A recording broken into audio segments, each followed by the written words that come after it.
یہ تو وہ سب خواب کی بات تھی جو میں نے خواب میں دیکھی تھی۔ اب بیداری کی بات سنو۔ ابھی میں غلام بھائی کے یہاں عیادت کر کے آ رہا تھا تو ہمارے محمد بھائی نے کہا یہ 11 گاڑیاں ہیں تبلیغ والوں کے لیے وقف ہیں۔ تو میں نے ان سے کہا کہ تبلیغ کی محنت سے جو اصلاح ہوگی وہ عارضی ہوگی، ٹیمپریری ہوگی، اور اس میں گمراہی کا امکان ہے۔ آج 60-70 سال ہوتے ہوتے تبلیغ جماعت میں کتنی ہی گمراہیاں پیدا ہو گئی۔ سب سے پہلی گمراہی تو یہ پیدا ہوئی کہ انہوں نے کہا ہمارا کام ہی جہاد ہے۔ ارے جہاد، جب ہم کتاب الجہاد بخاری میں کھولتے ہیں اور پڑھتے ہیں تو اس کا کیا مفہوم ہمارے ذہن میں آتا ہے؟ انہوں نے کہا نہیں ہمارا کام ہی جہاد ہے، تو پہلی گڑبڑ تو انہوں نے یہ کر ڈالی۔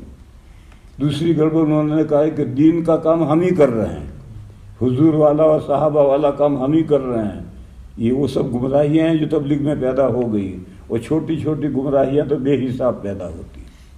میں نے محمد بھائی سے کہا مدرسے قائم کرو اور مدرسوں میں مضبوط تعلیم دو۔ پائیدار ہدایت یہ ہے، یہ تبلیغ سے جو ہدایت ہے وہ تو گمراہی میں مثال دوں۔ دنیا میں دین پھیلا ہے خانقاہوں سے، بزرگوں سے، اور دنیا میں بدعتیں اور گمراہیاں پھیلی ہیں ان پیروں کے لونڈوں سے، لڑکوں سے۔ یہی پیروں کی ابھی آگے نسل چلتی ہے تو یہی سب کو گمراہ کرتے ہیں۔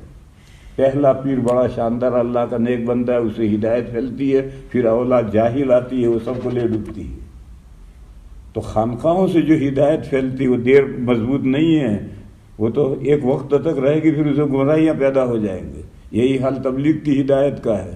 اور مدرسوں سے جو ہدایت ہے وہ پائیدار ہے، کیونکہ مدرسوں کی ہدایت زبانی نہیں ہے، یہ کتاب رکھی ہے، اس کی بنیاد پر ہے۔ تو کوئی بھی مجھے ٹوک سکتا ہے کہ مولانا صاحب آپ کیا کہہ رہے ہیں، بخاری میں تو یہ لکھا ہے، تو مجھے سوچنا پڑے گا۔ اور ان خانقاہ والوں کو کوئی نہیں ٹوک سکتا، ان تبلیغ والوں کو کوئی نہیں ٹوک سکتا، ان کی تعلیم تو کسی کتاب کی بنیاد پر ہے ہی نہیں۔ اس لیے میں نے محمد بھائی سے کہا مدرسہ قائم کرو۔ دیکھو زامبیا والے تم سے آگے ہیں، میں کونگو میں گیا تھا وہاں کچھ نہیں ہے، فلاں جگہ گیا وہاں کچھ نہیں ہے، تمہارے یہاں بھی کچھ نہیں ہے۔ مدرسے قائم کرو اور مضبوط تعلیم دو۔ یہ ابھی میں نے ان سے کہی یہ بات، تو محمد بھائی نے مجھے جواب دیا کہ میں بھی مولویوں سے کہتا ہوں مدرسے قائم کرو۔ تو میں نے ان سے کہا مولوی مدرسے نہیں قائم کر سکتے، مولویوں کے پاس ہے کیا؟ مدرسے تو تم قائم کرو اور مولویوں سے کام لو، دونوں ملو گے تو پرندہ اڑے گا، اور اگر تم ایک پرندہ بائیں پر سے اڑتا رہے گا تو کبھی بھی نہیں اڑے گا۔ دونوں پر اکٹھا ہوں گے تو پرندہ اڑے گا۔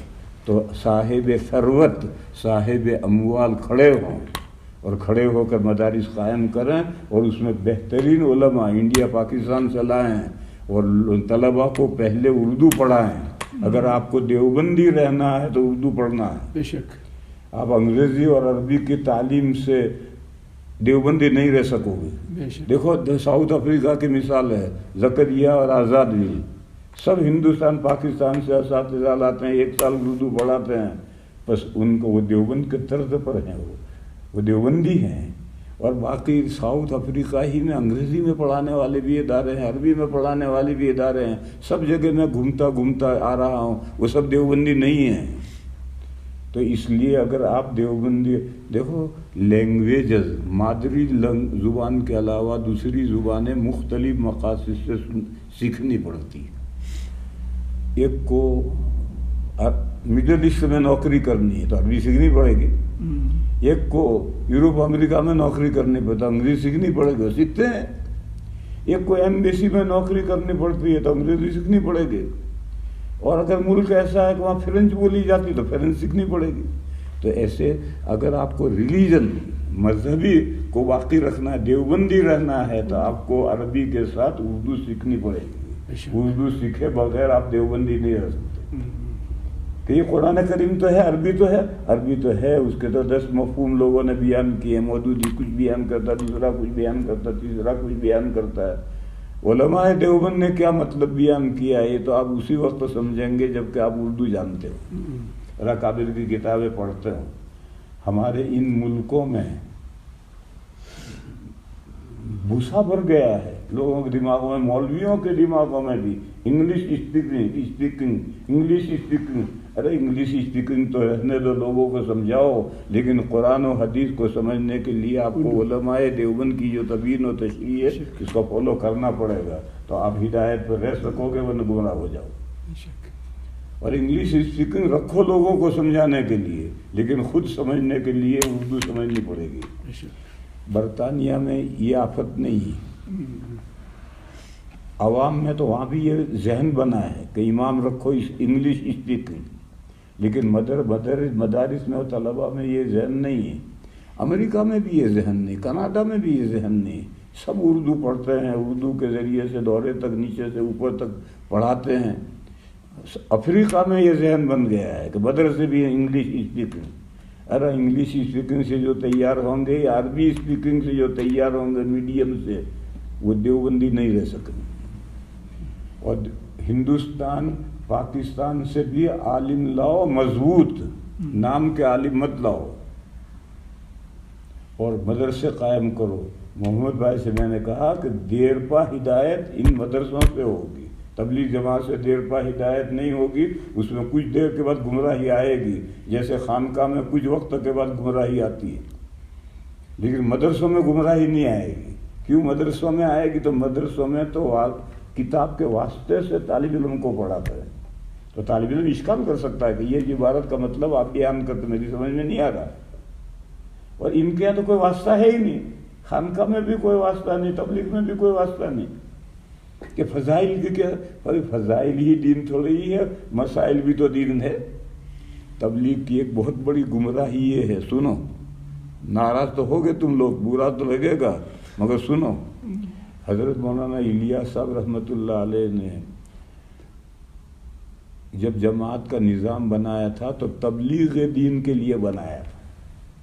یعنی ایسے بندے جو کلمہ تک نہیں جانتے میوات کے، ان کو گھروں سے نکالو، ان کو دین کی بنیادی باتیں سکھلاؤ.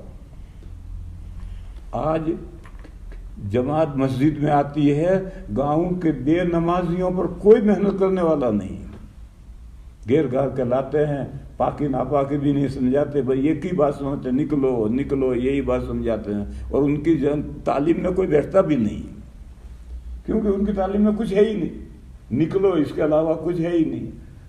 تو حضرت مولانا الیاس صاحب نے یہ جماعت قائم کی تھی تبلیغ دین کے لیے، دین پہنچانے کے لیے. اب جماعت کا مقصد ہو گیا ہے بقائے دین. جو دیندار بندے ہیں ان کو دنیا میں گھماؤ تاکہ ان میں دینداری باقی رہے. یہ بھی ایک اچھا مقصد ہے، برا مقصد نہیں ہے.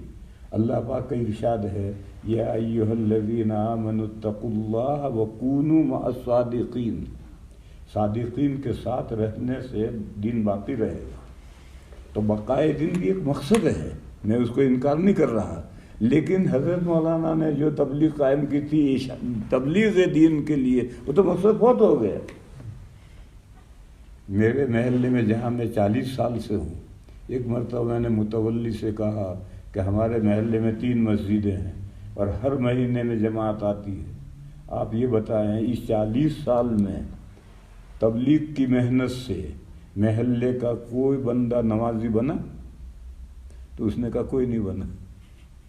میں 40 سال سے اس محلے میں دیکھ رہا ہوں، آوارہ نوجوان آوارہ بھٹک رہے ہیں، بیچارے پاکی ناپاکی بھی نہیں جانتے، اور جماعت مسجد میں ٹھہرتی ہیں، اپنی تعلیم کرتی ہیں، دوسرا تو کوئی بیٹھتا نہیں، وہی اپنی تعلیم کرتی ہیں اور تقریر کرتی ہیں عشاء کے بعد، تو نکلو نکلو، اس کے علاوہ کچھ نہیں کہتے. تو یہ سب سے پہلی گمراہی ہے. حضرت مولانا الیاس صاحب رحمۃ اللہ علیہ نے تبلیغ اس لیے قائم نہیں کی، تبلیغ قائم کی تھی تبلیغ دین کے لیے، دین دوسروں تک پہنچانے کے لیے. اب مقصد ہو گیا بقائے دین، اور بقائے دین کے لیے کہا ہم جہاد کر رہے ہیں. ارے بھائی جہاد کہیں کوئی چیز ہے؟ اب کتاب الجہاد جب کہ بخاری میں کھولیں گے تو ہم کیا سمجھیں گے؟ اور انہوں نے ساری دنیا کی آنکھوں میں دھول ڈال کر کے کہا ہمارا کام ہی جہاد ہے. اس لیے میں نے یاد رکھو بھائیو، تب خانقاہ سے جو ہدایت پھیلے گی آگے جا کے گمراہی آئے گی. تبلیغ سے جو ہدایت پھیلی تھی اب وہ گمراہی کے دائرے میں داخل ہو گئی ہیں اور طرح طرح کی گمراہیاں ان میں آ گئی ہیں. اور مدرسوں سے جو ہدایت پھیلے گی وہ ہدایت پائیدار ہوگی، کیونکہ مدرسے دائرے کا میں ان سے اپنی بات نہیں کہوں گا، اس کتاب کے واسطے سے کہوں گا. اور اس کتاب میں لکھا ہے، میں جو کہہ رہا ہوں وہ سمجھ میں نہیں آئے تو اعتراض کرے گا کہ بھئی آپ جو بات کہہ رہے ہو تو بخاری کی حدیث میں نہیں ہے. تو واسطہ اور بلا واسطہ کا فرق پڑتا ہے. اس لیے میں نے محمد بھائی سے کہا کہ مدرسے قائم کرو. دیکھو ساؤتھ زامبیا تم سے آگے نکل گیا ہے، ساؤتھ افریقہ آگے نکل گیا ہے، اور باقی سب ملکوں میں نہ دارت کچھ بھی نہیں. اور یہ اس امید پر بیٹھے ہیں کہ علماء کام کر رہے ہیں. علماء کام کر نہیں سکتے، علماء سے تو کام لیا جاتا ہے. وہ آپ کے ہیلپر بنیں گے، اور مل کر کے مدرسے قائم کرو اور مضبوط تعلیم قائم کرو. انڈیا پاکستان سے مضبوط اساتذہ بلاؤ، اردو پڑھاؤ بچوں کو، اور اردو پڑھا کر ہو تو تم پھر دیوبندیت پر رہ سکو گے اور نہیں رہ سکتے. یہ بیداری کی بات تھی جو یہاں آنے سے پہلے میں نے محمد بھائی سے کہی. تو ایک خواب کی بات سمجھا دی، ایک بیداری کی بات سمجھا دی، کھیل ختم.